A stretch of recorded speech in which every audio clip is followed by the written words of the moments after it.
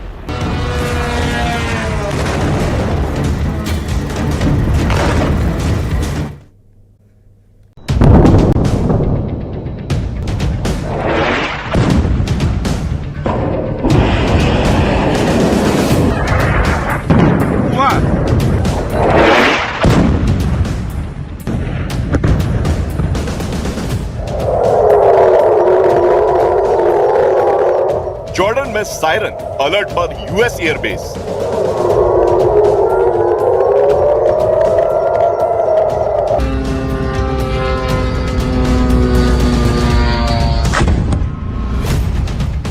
Kuwait में अमेरिकी base पर मिसाइल हमला।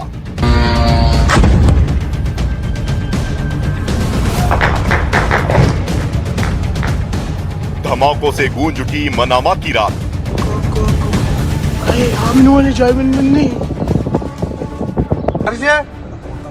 इजराइल और ईरान की जंग में मिडिल ईस्ट का नक्शा बदल रहा है। ईरान वर्सेस इजराइल की लड़ाई अब सिर्फ 2 देशों तक सीमित नहीं रही। Jordan, Kuwait, Bahrain, Qatar, Saudi और लेबनान तक युद्ध की आग फैल गई और खाड़ी में बन गया नया वॉर फ्रंट।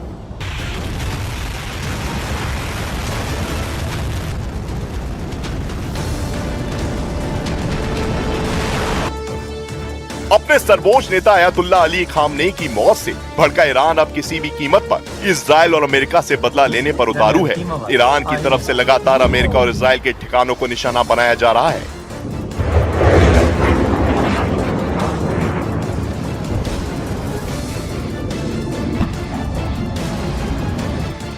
जॉर्डन और कुवैत में अमेरिका के सैन्य ठिकानों पर ईरान ने जोरदार हमले किए, तो वहीं इजराइल के तेल अवीव में केमिकल फैक्ट्री को भी निशाना बनाया।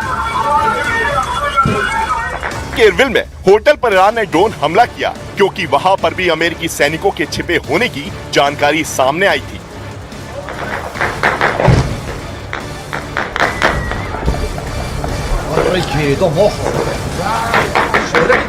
तो वहीं बहरीन में युवाओं और अल खलीफा शासन बलों के बीच झड़प की खबरें भी सामने आई।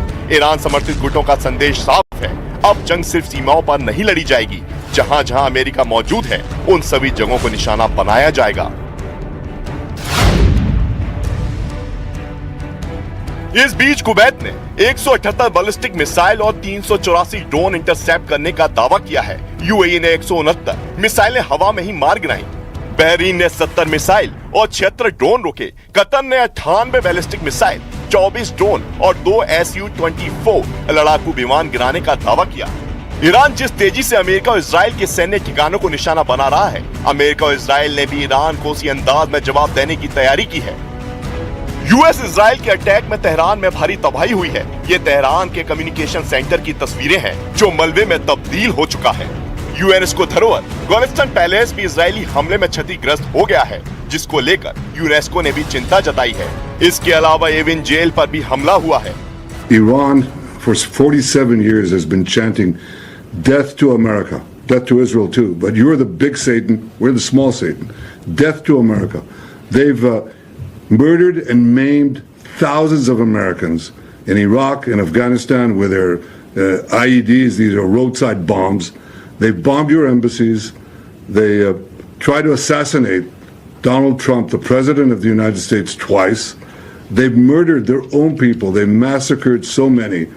And they spread a worldwide web of terror. So this is a regime committed to destroying the United States of America. It's the only country on the planet that says so openly and works tirelessly to achieve that goal. उधर Lebanon में Hezbollah ठिकानों पर भी Israel ने भीषण प्रहार किया है। इजराइल का दावा है कि हिजबुल्लाह के पास 25,000 रॉकेट, 1,000 ड्रोन और अदवान फोर्स के 3,000 लड़ाके मौजूद हैं। एक तरफ मिसाइलें, दूसरी तरफ ड्रोन और बीच में पूरी खाड़ी। सवाल पूछे जा रहे हैं कि क्या ये आने वाले दिनों में दुनिया में बड़ी तबाही का संकेत है।